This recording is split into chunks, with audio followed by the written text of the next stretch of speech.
అర్జున ఉవాచ జ్యాయసి చేత్కర్మణస్తే మత బుద్ధిర్జనార్దన తత్కిం కర్మణి ఘోరే మాం నియోజయసి కేశవ. 1 వ్యామిశ్రేణేవ వాక్యేన బుద్ధిం మోహయసేవ మే తదేకం వద నిశ్చిత్య ఏన శ్రేయోహమాప్నుయాం. 2 అర్జునుడు ఇలా పలికెను, ఓ జనార్దన, జ్ఞానం అనేది కర్మ కంటే శ్రేష్టమైనదైతే మరి నన్ను ఈ ఘోరమైన యుద్ధం ఎందుకు చేయమంటున్నావు? నీ అస్పష్టమైన ఉపదేశంతో నా బుద్ధి అయోమయంలో పడిపోయింది. దేనివలన అయితే నాకు అత్యుత్తమ శ్రేయస్సు కలుగుతుందో దయచేసి ఆ ఒక్క మార్గాన్ని నిశ్చయాత్మకంగా ఉపదేశించుము. 1 అధ్యాయం అర్జునుడి దుఃఖము, శోక, విచారము ఉప్పొంగే పరిస్థితిని కలిగించి శ్రీకృష్ణుడు ఆధ్యాత్మిక ఉపదేశం ఇవ్వటానికి ఒక కారణం సృష్టించింది. 2వ అధ్యాయంలో మొదట పరమాత్మ నిత్య శాశ్వతమైన ఆత్మ యొక్క జ్ఞానాన్ని బోధించాడు. తరువాత అర్జునుడికి తన క్షత్రియ ధర్మాన్ని గుర్తుచేసి తన విధిని నిర్వర్తించటం ద్వారా కీర్తిని, ఉత్తమ లోకాలని పొందవచ్చని చెప్పాడు. తన క్షత్రియ వృత్తి ధర్మాన్ని నిర్వర్తించమని అర్జునుడిని ప్రేరేపించిన పిదప శ్రీకృష్ణుడు ఒక ఉన్నతమైన తత్వాన్ని తెలియచేశాడు. అదే కర్మయోగశాస్త్రం. అర్జునుడిని కర్మ ఫలత్యాగం చేయమన్నాడు. ఈ పద్ధతిలో బంధనం సృష్టించే కర్మలు బంధనాశనం చేసే కర్మలుగా మారతాయి. కర్మ ఫలాలపై ఆసక్తి లేకుండా పనులను ఆచరించే శాస్త్రాన్ని ఆయన బుద్ధియోగము అన్నాడు. అంటే అతని ఉద్దేశ్యం ఏమిటంటే ఆధ్యాత్మిక విజ్ఞానం ద్వారా అచంచలమైనదిగా చేసుకున్న స్థిర బుద్ధి ద్వారా మనస్సుని ప్రాపంచిక దురాకర్షణలకు ప్రభావితం కాకుండా చూసుకోవాలి. కర్మలను త్యజించమని చెప్పలేదు, కాని ఆ కర్మల చేసే పనుల నుండి వచ్చే ఫలాలపై ఆసక్తిని త్యజించమన్నాడు. అర్జునుడు శ్రీకృష్ణుడు చెప్పిన దానిని తప్పుగా అర్థం చేసుకున్నాడు. కర్మకన్నా జ్ఞానమే ఉత్తమమైనదైనప్పుడు తను ఈ భయంకరమైన యుద్ధం చేయటమనే కర్తవ్యాన్ని ఎందుకు చేయాలి అనుకున్నాడు. అందుకే ఇలా అన్నాడు, విరుద్ధమైన విషయాలు చెప్పటం ద్వారా నా బుద్ధిని అయోమయానికి గురి చేస్తున్నావు. నీవు కరుణామయుడవని నాకు తెలుసు, నన్ను అయోమయానికి గురి చేయడం నీ ఉద్దేశం కాదు, కావున నా సందేహాన్ని నివృత్తి చేయుము అని.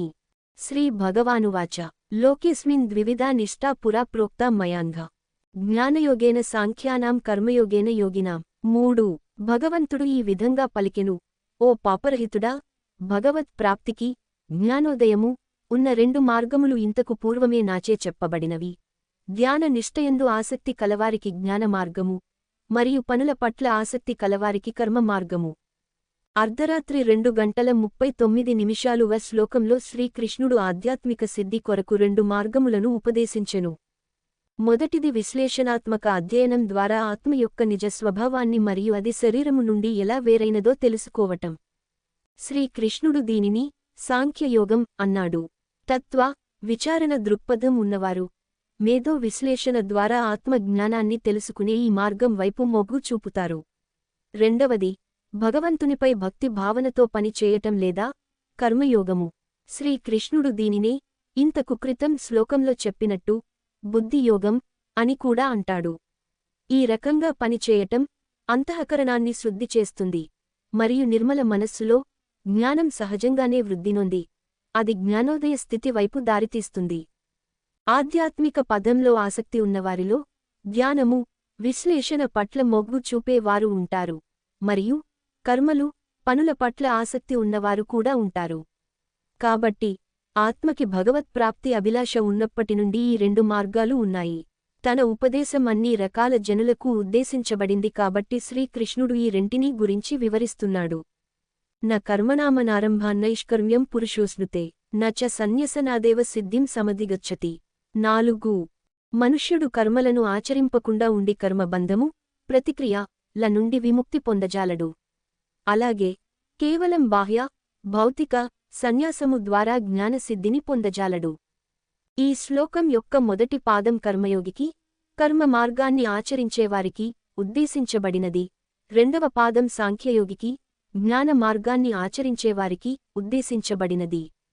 మొదటి పాదంలో శ్రీకృష్ణుడు ఉత్తగా కర్మలను ఆచరించకుండా ఉన్నంత మాత్రాన కర్మ ఫలితాల నుండి ముక్తి లభించదు అంటున్నాడు. మనస్సు ప్రాపంచిక లాభాపేక్ష ఆలోచనలు చేస్తూనే ఉంటుంది, మరియు మానసిక పని కూడా కర్మగా పరిగణించబడుతుంది కనుక భౌతిక కర్మ మాదిరిగానే అది కూడా కర్మ బంధాలలో కట్టివేస్తుంది. నిజమైన కర్మయోగి కర్మ ఫలాలపై మమకార ఆసక్తులు లేకుండా పనిచేయటం నేర్చుకోవాలి. దీనికి బుద్ధి యందు జ్ఞానాన్ని వృద్ధి పొందించుకోవటం అవసరం. కాబట్టి కర్మయోగములో కూడా తత్వజ్ఞానం అవసరం. 2వ పాదంలో శ్రీకృష్ణుడు ఉత్తగా ప్రపంచాన్ని త్యజించి సన్యాసి అయిపోయినంత మాత్రాన సాంఖ్యయోగి జ్ఞానోదయ స్థితిని పొందలేడు అని అంటున్నాడు. భౌతిక ఇంద్రియార్థ విషయ వస్తువులను త్యజించినా మనసులో మలినాలు ఉన్నంతకాలం నిజమైన జ్ఞానం కలుగదు. పూర్వపు చింతలను పదే పదే ఆలోచించటం మనస్సుకు ఉన్న లక్షణం. అలాంటి పునరాలోచన మనస్సులో ఒక బాటగా తయారై కొత్త ఆలోచనలు కూడా అనివార్యముగా అదే పదంలో ప్రవహిస్తాయి. పాత అలవాటు ప్రకారంగా ప్రాపంచికముగా మలినమైన మనస్సు ఒత్తిడి, ఆందోళన, భయము, ద్వేషము, ఈర్ష్య, మమకారం వంటి అనేకానేక ప్రాపంచిక భావావేశాలకు లోనగుతూనే ఉంటుంది. ఈ విధంగా కేవలం బాహ్యమైన భౌతిక సన్యాసంతో సంపూర్ణ జ్ఞానోదయం అనేది మలిన మనస్సులో ప్రకాశించదు. దానితో పాటుగా దానికి అనుగుణమైన అంతఃకరణ, మనోబుద్ధులు శుద్ధి చేసే చర్యలు ఉండాలి. కాబట్టి సాంఖ్యయోగములో కూడా కర్మలు అవసరమే. తత్వజ్ఞానం లేకుండా ఉన్న భక్తి ఉత్తమానసిక అభిమానమే అని మరియు భక్తి లేకుండా ఉన్న తత్వజ్ఞానం మేధస్సుతో చేసే ఊహాగానాలే అని చెప్పబడింది. కర్మయోగము మరియు సాంఖ్యయోగము రెంటిలో కూడా కర్మలు, జ్ఞానం రెండూ అవసరమే. వాటి నిష్పత్తిలో మాత్రమే తేడా ఉంది. అదే ఈ 2 మార్గాల్లో ఉన్న భేదం. నహి కశ్చిత్ క్షణమపి జాతు తిష్టత్యకర్మకృత్ కార్యతే హ్యవశః కర్మ సర్వః ప్రకృతిజైర్గుణిః. 5. ఎవ్వరూ కూడా ఒక్క క్షణం కూడా కర్మను ఆచరించకుండా ఉండలేరు. నిజానికి అన్ని ప్రాణులు తమ తమ ప్రకృతి జనితమైన స్వభావాలచే గుణములు ప్రేరితమై కర్మలు చేయవలసే ఉండును. కొంతమంది కర్మ అనగా వృత్తి ధర్మము మాత్రమే అనుకుంటారు. అంతేకాని రోజువారీ పనులైన తినటం, త్రాగటం, నిద్రపోవటం, నడవటం మరియు ఆలోచించటం వంటివి కూడా కర్మ అని అనుకోరు. కాబట్టి తమ వృత్తిని విడిచిపెట్టినప్పుడు ఏమీ పనులు చేయటం లేదు అనుకుంటారు. కాని శరీరంతో, మనస్సుతో, వాక్కుతో చేసే అన్ని పనులను శ్రీకృష్ణుడు కర్మలుగానే పరిగణిస్తాడు. అందుకే ఒక్క క్షణమైనా పూర్తి క్రియారహితంగా ఉండటం సాధ్యం కాదని అర్జునుడికి చెప్తున్నాడు. ఊరికే కూర్చున్నా సరే అదొక క్రియ. పడుకుంటే అది కూడా ఒక క్రియ. మనం నిద్రపోతే మనస్సు స్వప్నాల్లో నిమగ్నమవుతుంది. గాఢ నిద్రలో కూడా గుండె మరియు ఇతర శారీరక అవయవాలు పనిచేస్తూనే ఉంటాయి. కాబట్టి మనుష్యులకు పూర్తి క్రియారహిత స్థితి అసాధ్యము అని శ్రీకృష్ణుడు అంటున్నాడు. ఎందుకంటే ఈ యొక్క శరీరము, మనస్సు, బుద్ధి వ్యవస్థ తన యొక్క స్వీయ త్రిగుణముల సత్వ, రజో, తమో గుణములు చేతనే ఏదో ఒక పని చేయటానికి ప్రేరేపింపబడుతుంది. శ్రీమద్ భాగవతంలో ఇలాంటిదే ఒక శ్లోకం ఉంది. నహి కశ్చిత్ క్షణమపి జాతు తిష్టత్యకర్మ కృత్ కార్యతే హ్యవశః కర్మగుణి స్వాభావికైర్బలాత్. జనవరి 6, 53. ఎవ్వరూ కూడా ఏ పని చేయకుండా ఒక్క క్షణమైనా ఉండలేరు. ప్రతివారు తమ ప్రకృతి గుణములచే ప్రేరేపింపబడి అప్రయత్నంగా కర్మలు చేస్తారు. కర్మేంద్రియాని సంయమ్యయ ఆస్తే మనసా స్మరన్ ఇంద్రియార్థాన్ విమూఢాత్మా మిథ్యాచార స ఉచ్యతే. 6. బాహ్యమైన కర్మేంద్రియములను అదుపులో ఉంచినా మనస్సులో మాత్రం ఇంద్రియ విషయములపైనే చింతన చేస్తూ ఉండేవారు తమని తామే మోసం చేసుకునేవారు. అలాంటి వారు కపటులు అనబడుతారు. సన్యాస జీవన శైలికి ఆకర్షింపబడి తరచుగా జనులు తమ వృత్తిని విడిచిపెడతారు. కాని తరువాత వారు తెలుసుకునేదేమిటంటే సన్యాసంతో పాటుగా దానికి కావలసిన ఇంద్రియ విషయముల మీద మానసిక, మేధో వైరాగ్యం వారికి లేవు అని. ఇది బాహ్యంగా ఆధ్యాత్మిక శైలిని ప్రదర్శించినా అంతర్గతంగా తుచ్చమైన మనోభావాలతో జీవించే ఒక మిథ్యాచార, కపట స్థితికి దారితీస్తుంది. కాబట్టి ఒక కపట సన్యాసిగా జీవించటం కన్నా బాహ్య ప్రపంచపు పోరాటాలని ఎదుర్కొంటూ కర్మయోగిగా జీవించటమే మేలు. జీవితంలోని సమస్యల నుండి పారిపోయి తొందరపడి అపరిపక్వముగా సన్యాసం తీసుకోవటం పరిణామక్రమంలో జీవాత్మ యొక్క ఉద్ధరణ, పురోగతికి మంచిది కాదు. సంత్ కబీర్ వ్యంగ్యంగా ఇలా అన్నాడు. మనన రంగయే హో రంగయే యోగి కపడా జటవా బఢాయే యోగి దునియా రమౌలే దహియా బఢాయే యోగి బని గయలే బకరా. ఓ సన్యాసయోగి, నీవు కాషాయ వస్త్రాలు ధరించావు కాని నీ మనస్సుకి వైరాగ్యం అనే రంగుని అద్దటం విస్మరించావు. నీవు పొడుగాటి జటలని పెంచావు మరియు శరీరమంతా బూడిద వ్రాసుకున్నావు వైరాగ్యానికి చిహ్నంగా. కాని హృదయంలో భక్తి లేకపోతే బాహ్యంగా ఉన్న గడ్డం నీవు మేకలాగా కనిపించటానికి మాత్రమే ఉపయోగపడుతుంది. బాహ్యంగా ఇంద్రియ విషయములను త్యజించినా మనస్సులో మాత్రం వాటి గురించే ఆలోచిస్తూ ఉండేవారు కపటులు అని, తమని తామే మోసం చేసుకునేవారు అని శ్రీకృష్ణుడు ఈ శ్లోకంలో అంటున్నాడు. పురాణాలలో ఈ విషయాన్ని తేటపరచటానికి తవ్రీతుడు, సువ్రీతుడు అనే ఇద్దరు సోదరుల కథ ఉంది. గుడిలో శ్రీమద్భాగవతం ప్రవచనం వినటానికి ఈ సోదరులు ఇద్దరూ ఇంటి నుండి నడుచుకుంటూ బయలుదేరారు. దారిలో పెద్ద వర్షం మొదలవటంతో వారు అక్కడికి దగ్గరలో ఉన్న ఒక భవనంలోకి పరిగెత్తి వెళ్లారు. వారి కర్మకి అదొక వేశ్యాగృహం. అక్కడ అగౌరవమైన మహిళలు కొందరు అతిథుల వినోదం కోసం నృత్యం చేస్తున్నారు. పెద్దవాడైన తవ్రీతుడు దిగాలుపడి బయటకు వచ్చి వర్షంలోనే గుడికి నడుచుకుంటూ వెళ్ళిపోయాడు. చిన్నవాడైన సువ్రీతుడు వర్షంలో తడవకుండా ఉండటం కోసం కాసేపు అక్కడే ఉండటంలో తప్పు లేదనుకున్నాడు. తవ్రీతుడు గుడికి చేరుకొని ప్రవచన శ్రవణం కోసం కూర్చున్నాడు. కాని మనసులో మాత్రం విచారంగా ఉన్నాడు. అయ్యో, ఇది ఎంత బోరింగ్గా ఉంది. పెద్ద తప్పు చేశానే. ఆ వేశ్యాగృహం దగ్గరే ఉంటే బాగుండేది. నా సోదరుడు అక్కడ విలాసంగా భోగాలను అనుభవిస్తుండవచ్చు అని అనుకున్నాడు. అటుపక్క సువ్రీతుడు ఇలా అనుకుంటున్నాడు. ఈ పాపిష్టి గృహంలో ఎందుకున్నాను? నా సోదరుడు ఎంత పవిత్రుడో. తన బుద్ధిని భాగవత జ్ఞానంతో శుద్ధి చేసుకుంటున్నాడు. నేను కూడా ధైర్యం చేసుకొని వర్షంలో అయినా అక్కడికి చేరుకోవాల్సి ఉండేనేమో. నేనేమన్నా ఉప్పుతో చేయబడ్డానా?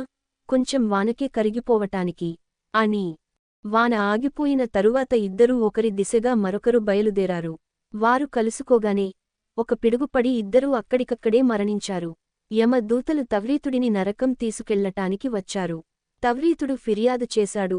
మీరు ఏదో పొరబడ్డారనుకుంటాను. నేను తవ్రీతుడిని. ఆ వేశ్యా గృహంలో ఇందాక కూర్చున్నవాడు నా సోదరుడు సువ్రీతుడు. వాడిని నరకానికి తీసుకు వెళ్ళండి అని. ఆ యమదూతలు ఇలా బదులిచ్చారు. మేమేమీ పోరబడలేదు. అతను వర్షం నుండి తప్పించుకోవటానికి అక్కడ కూర్చున్నాడు. కాని భాగవత ప్రవచనం దగ్గర ఉండటానికోసం తహతహలాడాడు. అదే సమయంలో నీవు కూర్చోని ప్రవచనం వింటున్నా నీ మనస్సు వేశ్యా గృహం కోసమే తపించింది అని శ్రీకృష్ణుడు ఈ శ్లోకంలో వెల్లడించిన విధంగానే తవ్రీతుడు చేశాడు. అతను బాహ్యంగా ఇంద్రియ విషయములను త్యజించినా మనస్సులో వాటి గురించే ఆలోచించాడు. ఇది సరియైన పరిత్యాగం కాదు. తదుపరి శ్లోకం సరియైన సన్యాస విధానాన్ని పేర్కొంటుంది. యస్త్వింద్రియాణి మనసా నియమ్యారభతేర్జున కర్మేంద్రియై కర్మయోగమసక్త స విశిష్యతే. 7 కాని అర్జునా, తమ జ్ఞానేంద్రియములను మనస్సుతో అదుపుచేసి కర్మేంద్రియములతో మమకార ఆసక్తులు లేకుండా పనిచేసే కర్మయోగులు నిజంగా ఎంతో శ్రేష్ఠులు. కర్మయోగం అన్న పదం ఈ శ్లోకంలో ఉపయోగించబడింది. దీనిలో 2 ప్రధానమైన విషయములు ఉన్నాయి. కర్మ, వృత్తి ధర్మాలు, మరియు యోగా, భగవంతునితో సంయోగం. కాబట్టి కర్మయోగి అంటే తన ప్రాపంచిక ధర్మాలను నిర్వర్తిస్తూ మనస్సును భగవంతుని యందే నిలిపేవాడు. అలాంటి కర్మయోగికి అన్ని రకాల పనులు చేస్తూనే ఉన్నా కర్మబంధాలు అంటవు. ఇది ఎందుకంటే వ్యక్తిని కర్మ సిద్ధాంత బంధానికి కట్టిపడేసేది కర్మ ఫలాలపై ఆసక్తియే కాని చేసే కర్మలు కావు. కర్మయోగికి కర్మ ఫలాలపై మమకారం ఉండదు.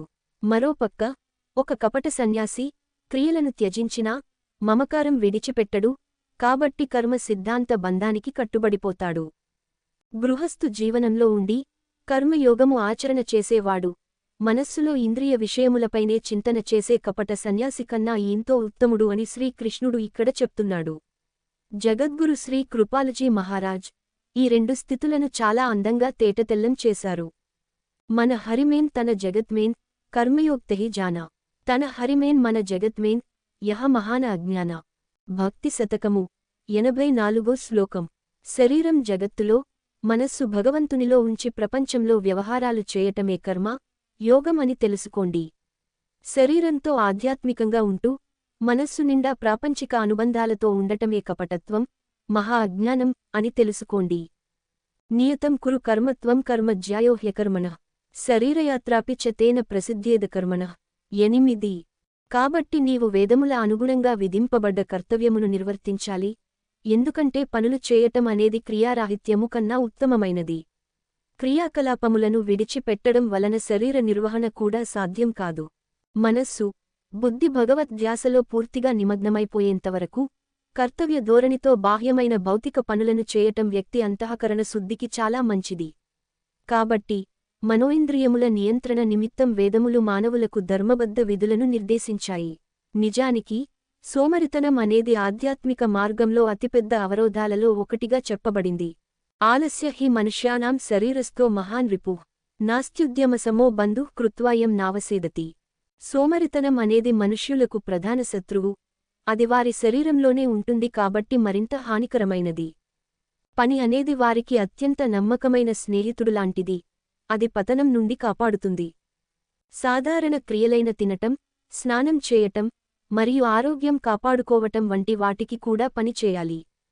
ఈ తప్పనిసరి చర్యలను నిత్య కర్మలు అంటారు. ఈ విధమైన ప్రాథమిక శరీర నిర్వహణ కార్యకలాపాలు విస్మరించడం పురోగతికి సంకేతం కాదు. అది శరీరము, మనస్సులను కృశింపచేసి బలహీనపరిచే సోమరితనానికి నిదర్శనం. మరో పక్క చక్కటి పోషణతో ఆరోగ్యవంతంగా ఉంచుకున్న శరీరము ఆధ్యాత్మిక పదంలో ఎంతో సహకారంగా ఉంటుంది. కాబట్టి జడత్వం, అలసత్వం అనేది భౌతిక పురోగతికి కాని, ఆధ్యాత్మిక పురోగతికి కాని మంచిది కాదు. మన ఆత్మ ఉద్ధరణ కోసం, మన మనస్సు, బుద్ధి ఉన్నత స్థితికి వెళ్లటానికి, అంతఃకరణ శుద్ధికి సహకరించే మన విధులను మనం నిర్వర్తించాలి. యజ్ఞార్థాత్ కర్మణోన్యత్ర లోకోయం కర్మబంధన తదర్థం కర్మ కౌంతేయ ముక్తసంగ సమాచర. 9. పనులని ఒక యజ్ఞంలాగా భగవతర్పితంగా చేయాలి, లేదా ఆ పనులు మనలను ఈ జగత్తులో కర్మబంధములలో కట్టివేస్తాయి. కాబట్టి ఓ కుంతి పుత్రుడా, నీకు నిర్దేశింపబడిన విధులను, వాటి ఫలితములపై ఆసక్తి లేకుండా ఈశ్వర తృప్తి కోసం నిర్వర్తించుము. కత్తి అనే వస్తువు బందిపోటు చేతిలో ఉంటే అది జనులను భయభీతులను చేయటానికి లేదా చంపటానికి ఆయుధమవుతుంది. అదే ఒక శస్త్రచికిత్స వైద్యుడి దగ్గర ఉంటే జనుల ప్రాణాలు కాపాడే పనిముట్టుగా ఉంటుంది. కత్తి దానికదే ప్రమాదకరమైనది కాదు, అలాగే శుభకరమైనది కాదు. దాన్ని వాడే విధానం బట్టి దాని ప్రభావం ఉంటుంది. షేక్స్పియర్ అన్నట్టుగా మంచి లేదా చెడు అన్నది ఏమీ లేదు, అంతా మన ఆలోచనలోనే ఉంది. For their is nothing good a bad, but thinking makes it so. అదే ప్రకారంగా పని అనేది మంచిదా చెడ్డదా అని చెప్పలేము. మానసిక దృక్పథం బట్టి అది ఉన్నతికి కారకం కావచ్చు లేదా బంధన కారకం అవ్వచ్చు. తన ఇంద్రియ సుఖాల కోసం, అహంకార తృప్తి కోసం చేసే పని ఈ భౌతిక జగత్తులో బంధన కారకమవుతుంది. కాని ఒక యజ్ఞంలాగా భగవత్ అర్పితంగా ఆ పరమాత్మ ప్రీతి కోసం చేసిన పని మాయా బంధాల నుండి విముక్తి కలిగించి దైవానుగ్రహాన్ని ఆకర్షిస్తుంది. కర్మలు, పనులు చేయటం అనేది మన యొక్క సహజ స్వభావం కాబట్టి ఈ రెంటిలో ఏదో ఒక దృక్పథంతో పని చేయాలి. మన మనస్సు నిశ్చలంగా ఉండలేదు కాబట్టి మనం ఏదో ఒక పని చేయకుండా ఒక్క క్షణం కూడా ఉండలేము. కర్మలను భగవత్ అర్పితముగా చేయకపోతే మన ఇంద్రియ మనస్సుల సంతృప్తి కోసం పని చేయవలసి వస్తుంది. అలా కాకుండా పనులను యజ్ఞంలాగా చేస్తే మనం సమస్త ప్రపంచాన్ని, దానిలో ఉండే ప్రతిదాన్ని భగవత్ సంబంధంగా చూసి అవి పరమాత్మ సేవలోనే ఉపయోగపడాలని భావిస్తాము. శ్రీరామచంద్రుడి పూర్వీకుడైన రఘు మహారాజు ఈ విషయంలో ఒక చక్కటి ఆదర్శం చూపించాడు. రఘు మహారాజు విశ్వజిత్ యజ్ఞాన్ని చేశాడు. దానిలో తనకున్న సంపదనంతా దానం చేయవలసి ఉంటుంది. సవిశ్వజితం ఆజహ్రే యజ్ఞం సర్వస్వ దక్షిణం ఆదానం హి విసర్గాయ సతాం వారిముచామీవ. రఘువంశము 4.86. మేఘములు పరుత్వి నుండి నీటిని గ్రహించటం, వాటి స్వప్రయోజనం కోసం కాకుండా మళ్లీ ఈ పుడమిపైనే వర్షించటం కోసమే అన్నట్టుగా, ఒక మహారాజుగా తను పన్నుల రూపంలో ప్రజల నుండి సంపాదించినదంతా తన భోగాల కోసం కాకుండా భగవంతుని ప్రీతి కోసమే అన్న భావనతో రఘు మహారాజు విశ్వజిత్ యజ్ఞాన్ని చేశాడు. కాబట్టి తన ఐశ్వర్యాన్నంతా భగవత్ప్రీతి కోసం తన ప్రజా సేవలో వినియోగించాలని నిర్ణయించాడు. యజ్ఞం పరిపూర్తి అయిన తరువాత రఘువు తనకున్నదంతా తన ప్రజలకు దానం చేసేశాడు. ఆ తర్వాత ఒక యాచకుడిగా చిరుగు వస్త్రాలతో మట్టి పాత్ర పట్టుకుని తిండి కోసం యాచించటానికి బయలుదేరాడు. ఓ చెట్టు క్రింద విశ్రాంతి తీసుకుంటుండగా కొంతమంది ఇలా మాట్లాడుకోవటం విన్నాడు. మన మహారాజు ఎంతో దయకలవాడు, తనకున్నదంతా దానం చేశాడు అని. రఘువు తన పొడెత్త విని చాలా బాధపడి ఇలా అన్నాడు, మీరు ఏం మాట్లాడుకుంటున్నారు అని. వారు ఇలా అన్నారు, మేము మా రాజుగారి గొప్పతనం చెప్పుకుంటున్నాము. ఆయనంత దానశీలురు ఈ ప్రపంచంలోనే ఎవరూ లేరు. రఘువు దీనికి ఇలా ప్రత్యుత్తరం ఇచ్చాడు, ఇంకెప్పుడూ అలా అనకండి. రఘువు ఏమీ ఇవ్వలేదు. వారు అన్నారు, ఏం మనిషివి నువ్వు మా రాజుగారిని విమర్శిస్తున్నావు? రఘు మహారాజు తన సంపాదనంతా దానం చేశాడని అందరికీ తెలుసు. రఘువు అన్నాడు, వెళ్ళి మీ రాజుని అడగండి. ఆయన ఈ లోకంలోకి వచ్చినప్పుడు ఏమైనా ఉందా ఆయన దగ్గర అని. ఆయన ఉత్త చేతులతో పుట్టాడు కదా, మరి ఆయనది ఏం ఉందని ఆయన ఇచ్చినట్టు. కర్మయోగ దృక్పథం అంటే ఇదే. ఈ దృక్పథంలో మొత్తం ప్రపంచాన్ని భగవంతుని సొత్తుగా మనం చూస్తాము మరియు ఇదంతా భగవత్ప్రీతి కోసమే ఉందనుకుంటాము. అప్పుడు మనం మన విధులను మన ఇంద్రియ, మనస్సుల తృప్తి కోసం కాకుండా భగవంతుని ప్రీతి కోసం చేస్తాము. విష్ణుమూర్తి ప్రచేతసుడికి ఈ విధంగా ఉపదేశించాడు. గృహేష్వావిశతాం చాపి పుంసాం కుశలకర్మణాం మద్వార్త యాతయామానంన బంధాయ గృహ మతా. భాగవతం 4:3-0-1-9. పరిపూర్ణ కర్మయోగులు తమ ప్రాపంచిక, సాంసారిక విధులను నిర్వర్తిస్తూనే ఉన్నా వారి అన్ని కర్మ ఫలాలకు నేనే భోక్తయని తెలుసుకుని తమ పనులన్నిటినీ నాకు యజ్ఞములా చేస్తుంటారు. వారికున్న ఎంత కొంచెం తీరిక సమయంలోనైనా నా కీర్తి, లీలలను శ్రవణం, కీర్తనం చేస్తుంటారు. అలాంటి వారు ఈ ప్రపంచంలో జీవిస్తున్నా వారు చేసే పనుల కర్మ బంధాలలో చిక్కుకోరు. సహయజ్ఞాః ప్రజాః సృష్ట్వా పురోవాచ ప్రజాపతి అనేన ప్రసవిష్యద్వమేష వోస్త్విష్టకామధుక్. 10. సృష్టి ప్రారంభంలో బ్రహ్మదేవుడు మానవజాతిని వాటి విధులతో పాటుగా సృష్టించి ఇలా చెప్పాడు, ఈ యజ్ఞములను ఆచరించటం ద్వారా వర్ధిల్లండి. మీరు సాధించాలనుకున్న వాటన్నిటినీ అవే మీకు ప్రసాదిస్తాయి. ప్రకృతిలో ఉన్న సమస్త ద్రవ్యములు భగవంతుని సృష్టి వ్యవస్థలో అంతర్గత భాగములే. అన్ని అంశములు సహజంగానే తమ మూలభాగం నుండి గ్రహిస్తాయి మరియు దానికి తిరిగి ఇస్తాయి. సూర్యుడు భూమికి నిలకడ కలిగించి ప్రాణుల జీవనానికి అవసరమైన వేడిమి, వెలుగును ప్రసాదిస్తాడు.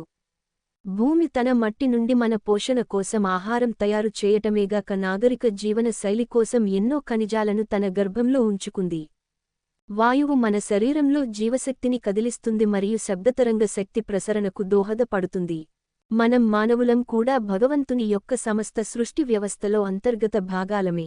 మనం పీల్చే గాలి, మనం నడిచే నేల, మనం తాగే నీరు, మనం పొందే వెలుతురు, ఇవన్నీ సృష్టిలో ప్రకృతి ప్రసాదించిన కానుకలే.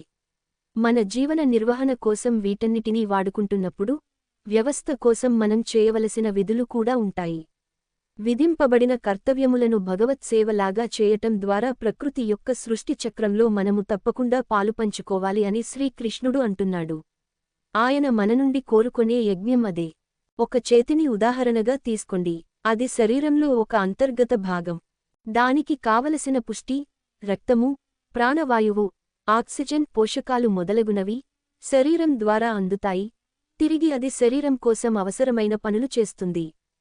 ఒకవేళ చేతికి తను చేసే సేవ భారంగా, చికాకుగా అనిపించి శరీరం నుండి తెగి విడిపోదామని నిర్ణయించుకుంటే తనను తాను కొన్ని నిమిషాలు కూడా నిలుపుకోలేదు.